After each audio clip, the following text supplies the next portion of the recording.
I mean, it's the subjugation and the exploitation of Africa that has enabled the West to impersonate a superior civilization.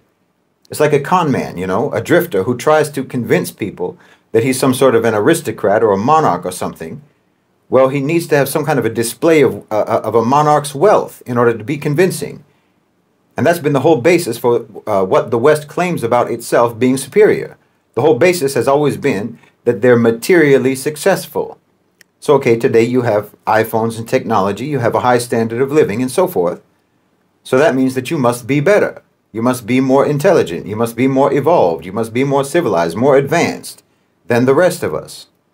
I mean, look how nice their places are. See how much better their stuff is. Well, this is all reliant upon the vicious pillage and plunder of Africa.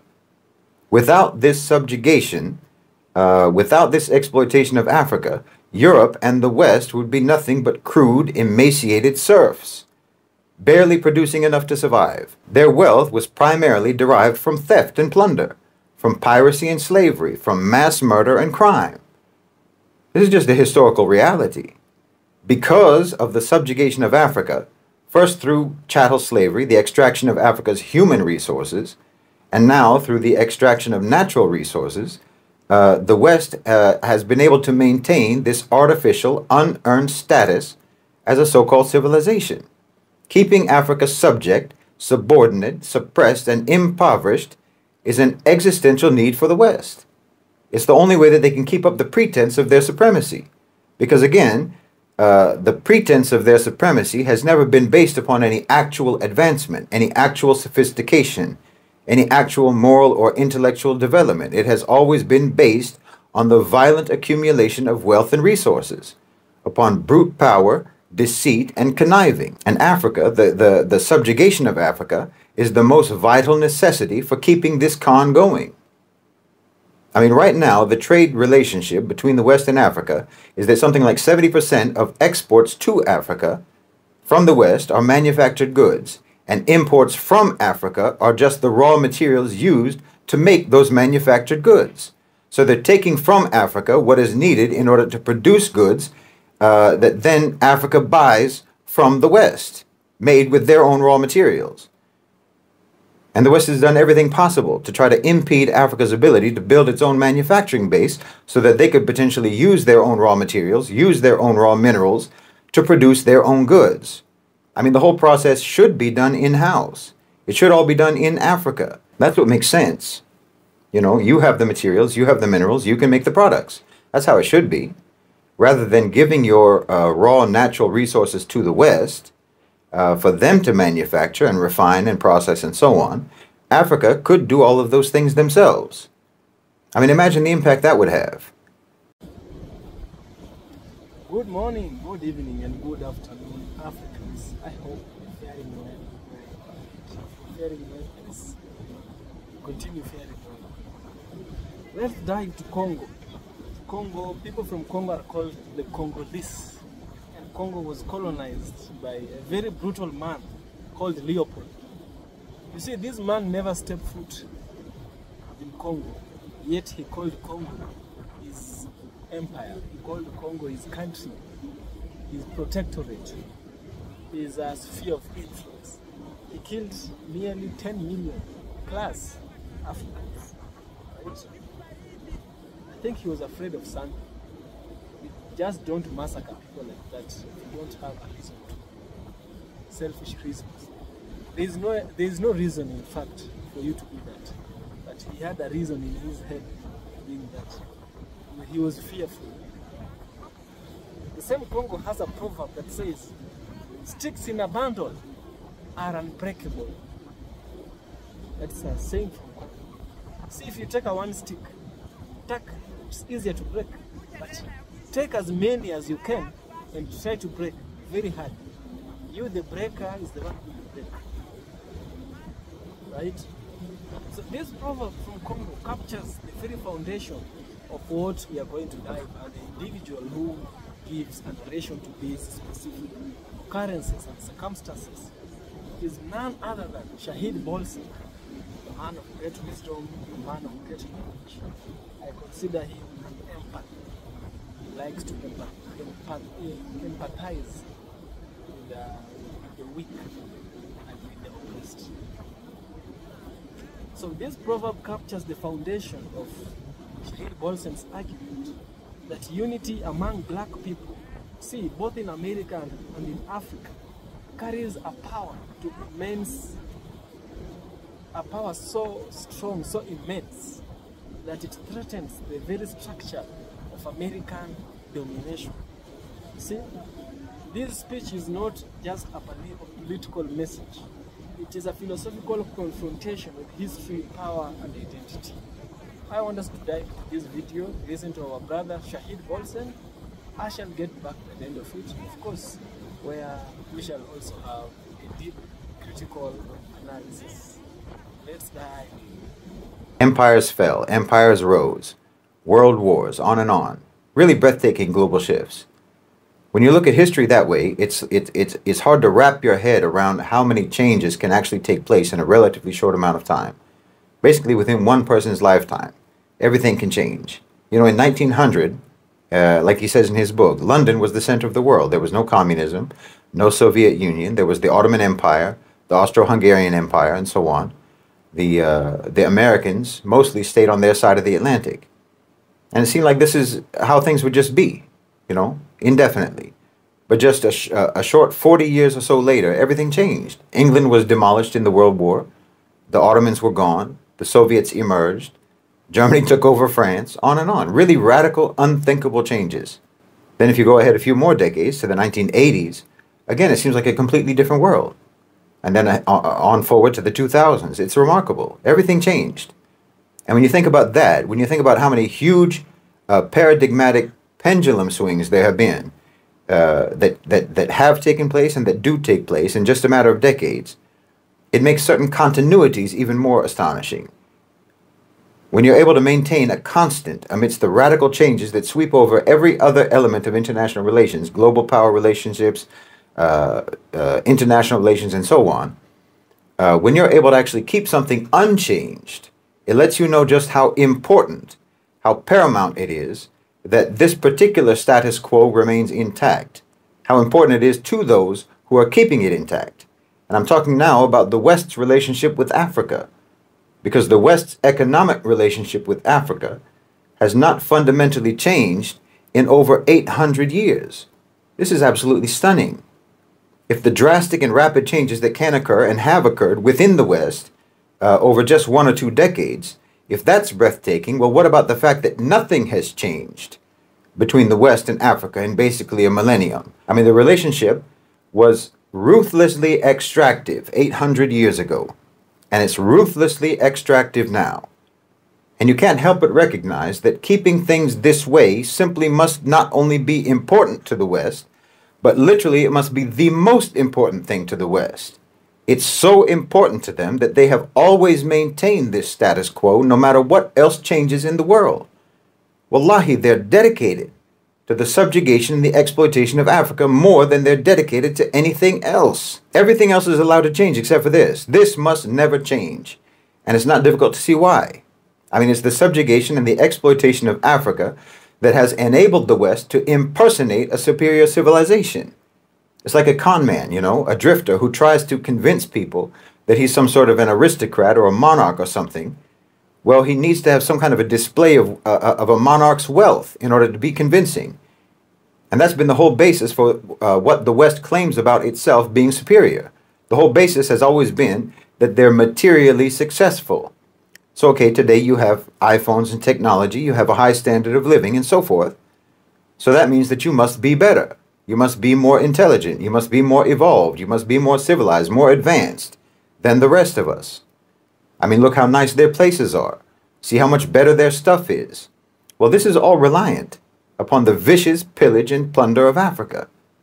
Without this subjugation, without this exploitation of Africa, Europe and the West would be nothing but crude, emaciated serfs, barely producing enough to survive. Their wealth was primarily derived from theft and plunder, from piracy and slavery, from mass murder and crime. This is just a historical reality. Because of the subjugation of Africa, first through chattel slavery, the extraction of Africa's human resources, and now through the extraction of natural resources, the West has been able to maintain this artificial, unearned status as a so-called civilization. Keeping Africa subject, subordinate, suppressed, and impoverished is an existential need for the West. It's the only way that they can keep up the pretense of their supremacy. Because again, the pretense of their supremacy has never been based upon any actual advancement, any actual sophistication, any actual moral or intellectual development. It has always been based on the violent accumulation of wealth and resources, upon brute power, deceit, and conniving. And Africa, the subjugation of Africa, is the most vital necessity for keeping this con going. I mean, right now, the trade relationship between the West and Africa is that something like 70% of exports to Africa from the West are manufactured goods, and imports from Africa are just the raw materials used to make those manufactured goods. So they're taking from Africa what is needed in order to produce goods that then Africa buys from the West, made with their own raw materials. And the West has done everything possible to try to impede Africa's ability to build its own manufacturing base so that they could potentially use their own raw materials, use their own raw minerals to produce their own goods. I mean, the whole process should be done in-house. It should all be done in Africa. That's what makes sense. You know, you have the materials, you have the minerals, you can make the products. That's how it should be. Rather than giving your raw natural resources to the West for them to manufacture and refine and process and so on, Africa could do all of those things themselves. I mean, imagine the impact that would have. Where would that leave the West then? Well, they know that. The West knows that. They're acutely aware of their actual total dependence upon Africa. If Africa manufactured, if they used their own resources, their own minerals, their own materials for their own industries, well, the entire economy of the West would collapse. And with the collapse of their economy, their whole so-called civilization would collapse. Africa is the foundation upon which they built their house. So they know this. And like I said, this is why no matter what else changes in the world, no matter how power dynamics shift in the world, the subjugation of Africa has been maintained for over 800 years. There's literally nothing more important to them than this. And this is why there are very powerful factions in the West that want to destroy BRICS, and why they fearmonger about Chinese investment in Africa, and why America specifically is engaged in non-stop interference, covert operations, regime change, regime infiltration projects all across the continent. I mean, look at South Africa, the ANC, either out of naivete or corruption, or naivete that devolved into corruption, or out of coercion, or some combination of all of these factors, the ANC collaborated with neoliberal programs for 30 years. I mean, to one degree or another, for the last 30 years. But as global power dynamics have been shifting, and the creation and the ascendancy of BRICS has been taking place, people have started to have aspirations. And more importantly, they've started to have options. And those options have made their aspirations actually achievable. I'm talking about aspirations of political independence, aspirations of economic sovereignty, aspirations of getting out from under the yoke of the West. That's actually becoming achievable now. So the ANC was facing, and they are facing, severe criticism and opposition. They were being challenged. And they were being challenged by parties that do not accept neoliberalism, neoliberal colonialism, corporate colonization. And the U.S. knew that eventually they were going to lose power. Eventually the ANC was going to face the consequences of capitulation and collaboration, and they were going to be removed and replaced. And if the U.S. didn't do something, then the replacement for the ANC was not going to be an obedient client.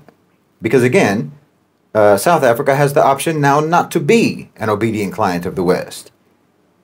I mean, as long as there were no options, then it wasn't that risky for America. Even if the ANC lost popularity, no matter who replaced them, they would have no choice but to capitulate to neoliberalism because there was no options. But there are options now. So you have the United States then backing the so-called Democratic Alliance, the DA, which is an overtly neoliberal, Western-aligned, elitist political party of colonizer collaborators. So the unpopularity and the opposition to the ANC opened a space for the DA to move into the government in the last election. So now you have this so-called GNU, the Government of National Unity, which is nothing but a neoliberalism light and a neoliberalism hardcore.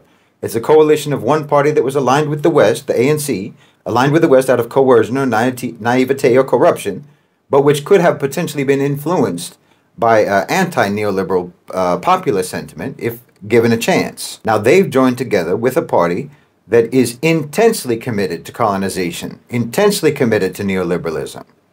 I mean, they want to privatize everything. They want everything to be sold off to the private sector. They want to hollow out the government completely.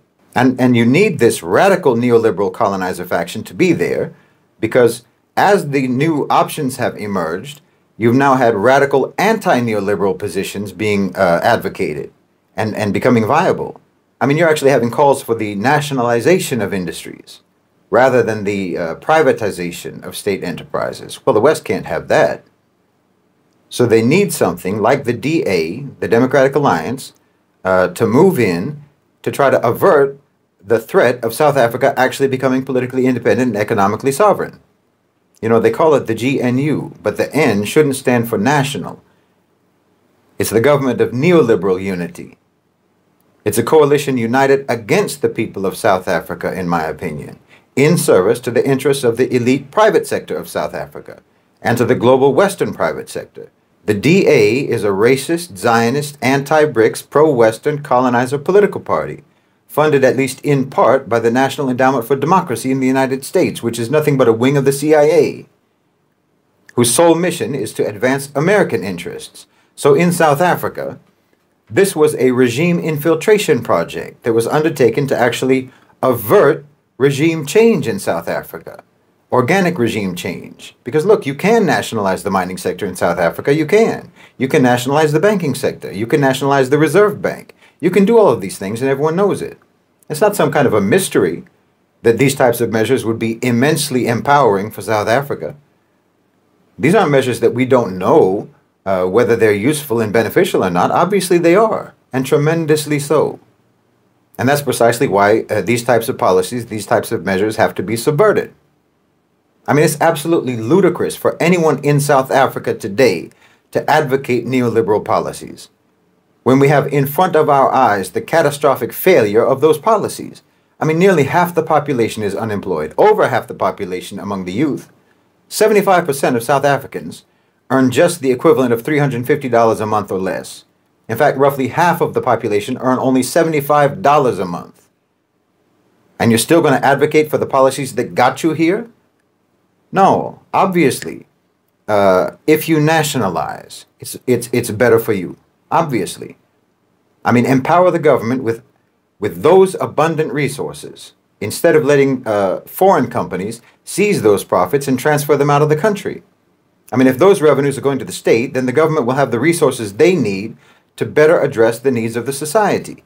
They can invest in SMEs, they can provide education, skills training, and so on, fund R&D. I mean, it's a no-brainer. But you're scared of what the West will do.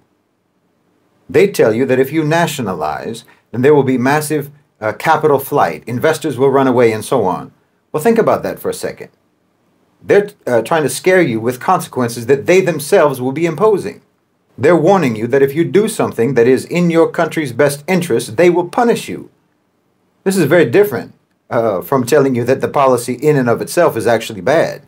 They're telling you that they will make it a bad policy because of what they will do to you if you implement it.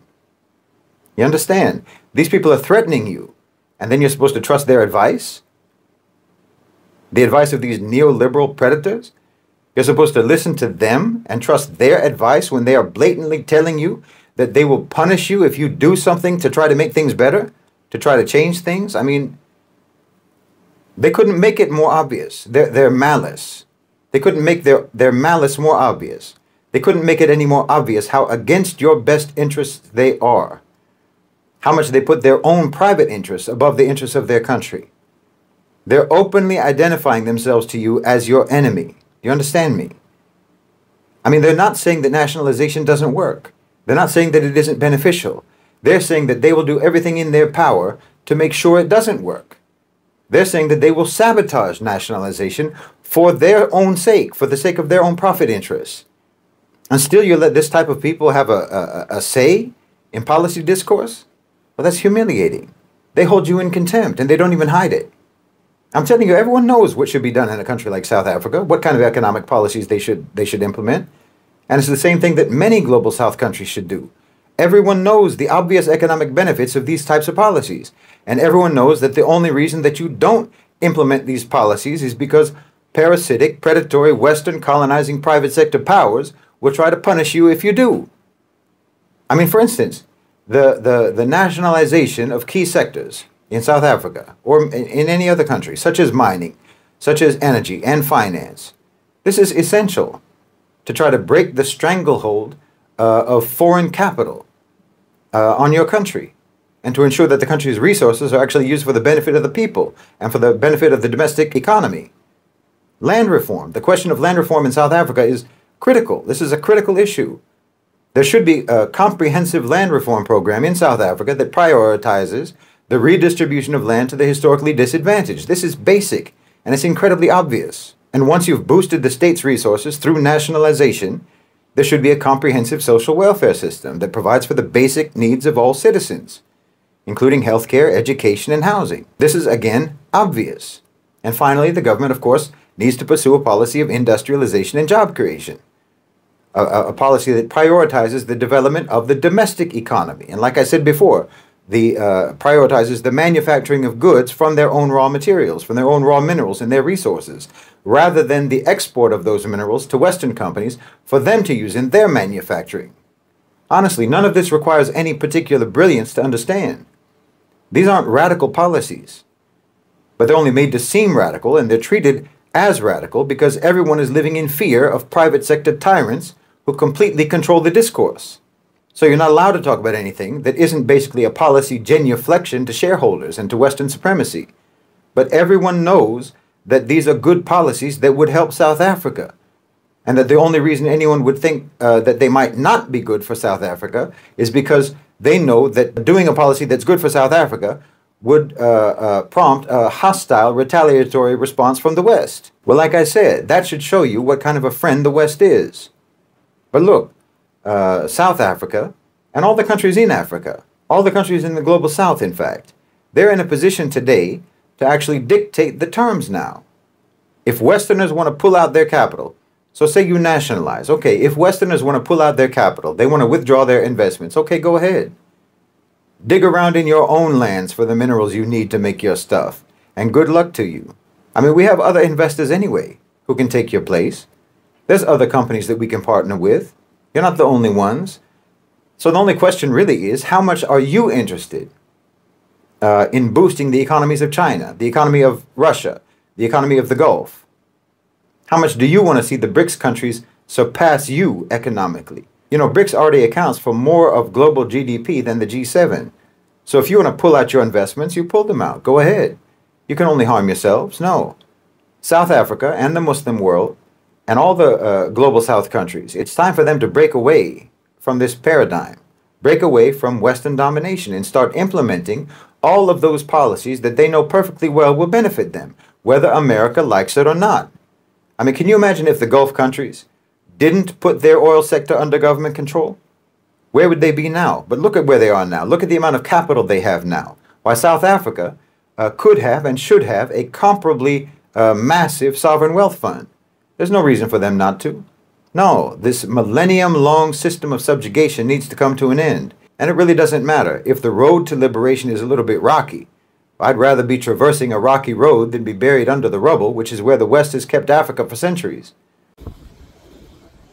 So, after clearly watching this video, here's my deep critical analysis.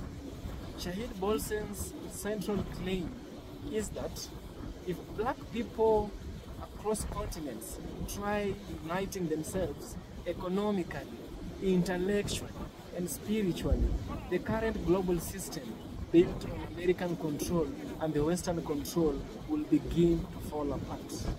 You see, it continues to argue that the West's strength has always depended on keeping Africans and African Americans divided through colonialism, through slavery, through propaganda, and through internalized inferiority. His idea is both historical and psychological.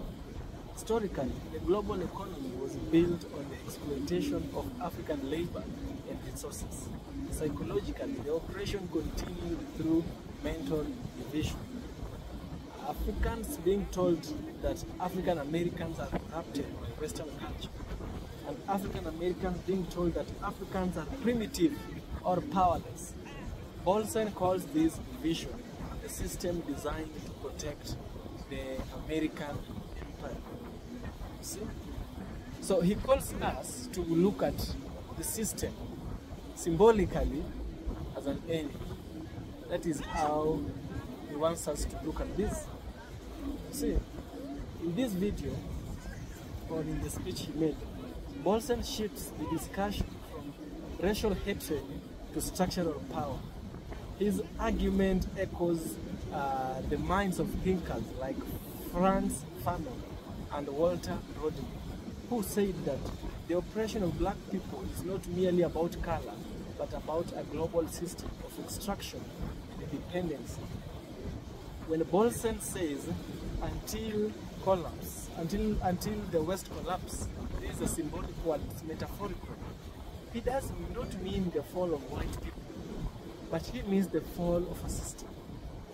Capitalism and neo-imperialism that feeds the division.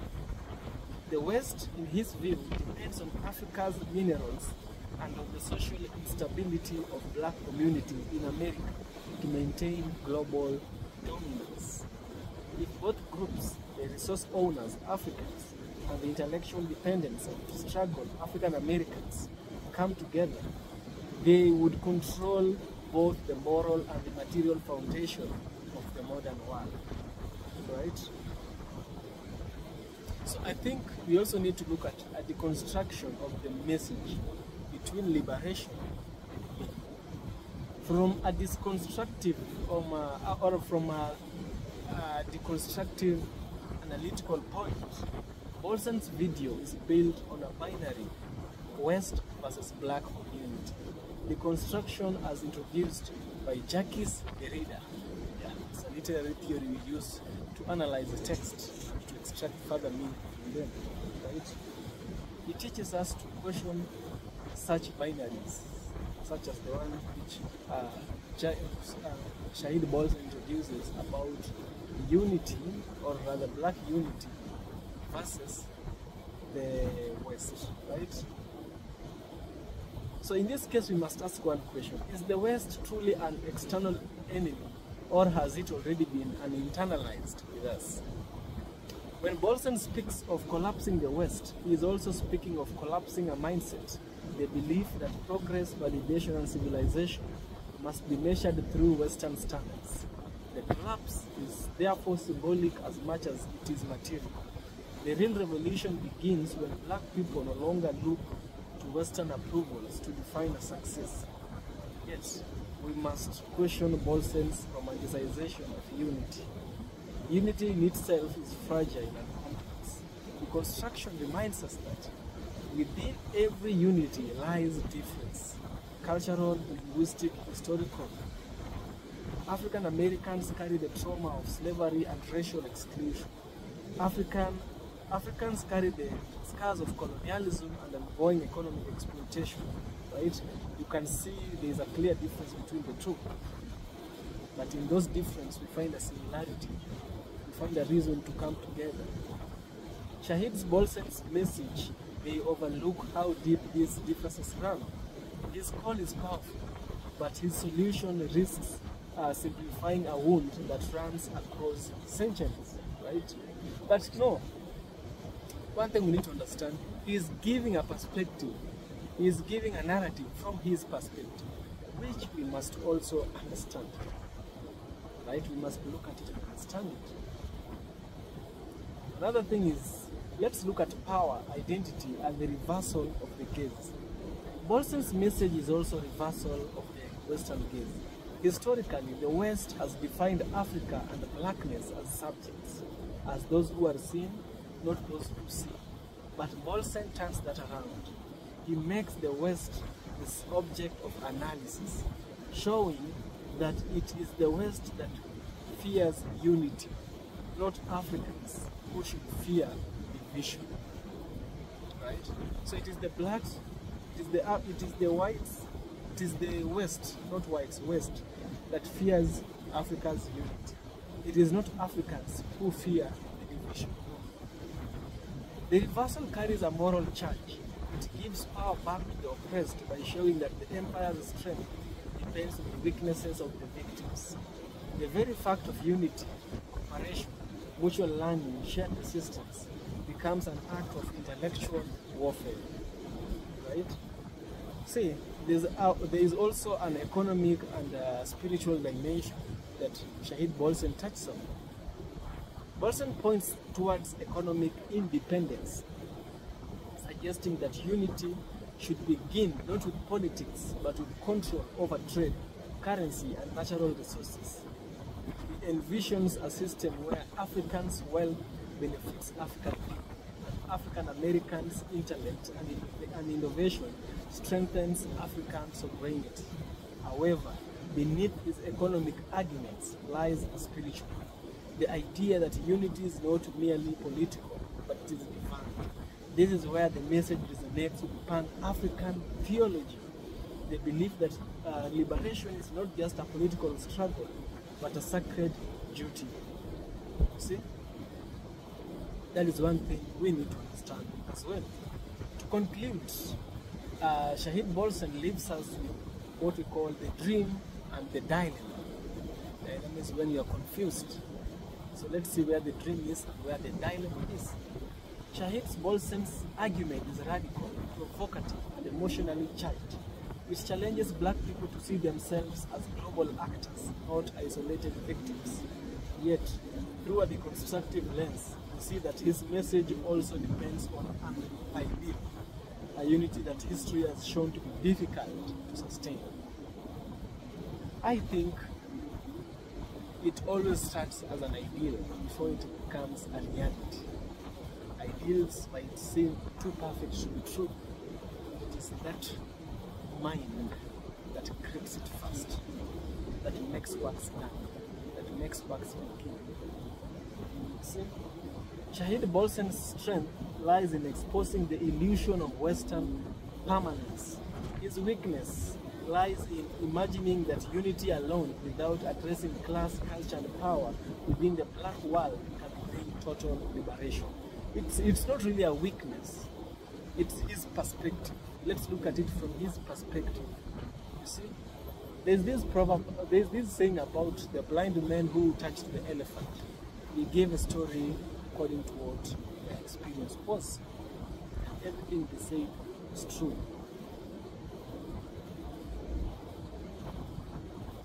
See, in the end, Shahid Bolsen reminds us of one truth. Empires rise, empires fall. But consciousness endures. If unity begins in the mind, if Africans and African Americans can learn to see each other beyond Western narratives, then perhaps the collapse he speaks of is not reconstruction, but a rebirth. As the proverb says, when there is no enemy within, the enemy outside cannot harm you. Yeah. That is Shahid Bolsen giving a very bold speech. He is a man of great wisdom, a man of understanding, and a man of empathy. Yes. You cannot speak as he speaks if you lack empathy.